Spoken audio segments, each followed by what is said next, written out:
Avec cette information d'abord, Mickaël, les travaux de l'église de Voisins-le-Bretonneux suivent leur cours avec une étape symbolique. Une nouvelle étape a été franchie le 6 février dernier. Les 3 cloches de l'église Saint-Joseph le Bienveillant ont pris place dans le clocher, une installation qui a débuté le 5 février dernier et qui a duré 4 jours et spectaculaire. Le clocher se situant à 31 mètres de hauteur.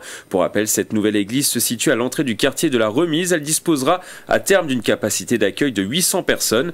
La première messe devrait être célébrée fin mai 2024. Sa consécration est prévue le 29 septembre de la même année. C'était une surprise, on en a parlé sur TV 78, l'annonce de la démission de Jean-Philippe Luz de son poste de maire de Bois d'Arcy et son prédécesseur se tiendrait prêt pour prendre la suite. C'est une information que révèlent nos confrères Le Parisien. Philippe Bennassaya n'exclut pas de se représenter à la mairie de Bois d'Arcy. L'ancien édile avait démissionné du conseil en novembre 2020 à la suite de son élection comme député de la 11e circonscription des Yvelines. La loi sur le cumul des mandats ne lui permettait pas de conserver son écharpe municipale.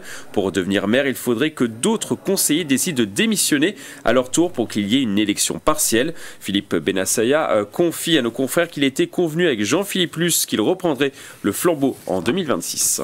Une information pour les habitants d'Elancourt, alors qui sont curieux ou pas des épreuves de VTT, qui soient passionnés de VTT. 1500 places sont à gagner pour assister aux épreuves de VTT qui auront lieu les 28 et 29 juillet sur la colline d'Elancourt. C'est un concours qui est organisé par la commune pour ses habitants. Les inscriptions se font du 15 au 22 de chaque mois sur l'espace citoyen accessible sur le site de la ville. Un premier tirage a eu lieu en janvier dernier. Vous pouvez saisir votre chance jusqu'au mois de juin. On termine avec une information plutôt insolite des travaux sur la commune de Châteaufort. Là, rien d'insolite, mais ce qui est insolite, c'est qu'ont été découverts des puits mérovingiens lors de ces travaux. Ils sont au nombre de 2.